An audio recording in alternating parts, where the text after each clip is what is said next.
अब जब बात निकली है मोदी जी की अपील से तो दूर तलक जाएगी भैया, क्योंकि गुजरात पूरे साल मेहनत करके जितना कमाता है उतना हम सिर्फ 4 चीज़ों पर उड़ा देते हैं। और गुजरात कोई छोटा राज्य नहीं है, भारत का 5वां सबसे अमीर राज्य है। समझ लीजिए, भारत की कुल जीडीपी 353 लाख करोड़ रुपए है और जो 4 चीज़ें हम बताने जा रहे हैं उन पर हर साल खर्च होते हैं 22 लाख करोड़ रुपए।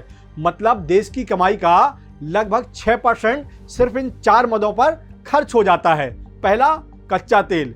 इस साल 10 लाख करोड़ का तेल बाहर से मंगाया गया, क्योंकि हम अपनी जरूरत का 70% तेल इंपोर्ट करते हैं और अभी मिडिल ईस्ट में जंग चल रही है तो कच्चे तेल का भाव आसमान छू रहा है।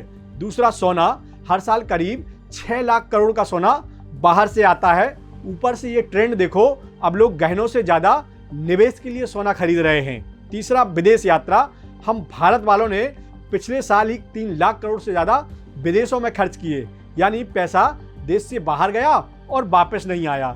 चौथा, खाद यानी फर्टिलाइजर, जिसे किसान खेतों में डालते हैं अच्छी फसल के लिए।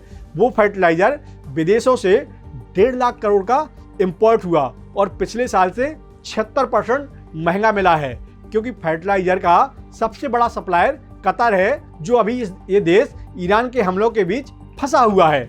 तो भैया, मोदी जी ने इसलिए कहा है कि 1 साल सोना मत खरीदो, विदेश मत जाओ, फर्टिलाइजर आधा करो और जहां हो सके वहां वर्क फ्रॉम होम करो। और अब असली बात सुनो, ये चारों चीजें डॉलर में खरीदी जाती हैं। जब हम ज्यादा डॉलर खर्च करते हैं तो रुपया कमजोर होता है, और जब रुपया कमजोर होता है तो तेल, खाद, सोना सब और महंगा हो जाता है। यही एक चक्कर है जो खुद को घुमाता रहता है। और सोचने को तो एक एक फैमिली का फैसला छोटा लगेगा, लेकिन करोड़ों परिवार मिलकर देश का व्यापार घाटा बदल सकते हैं।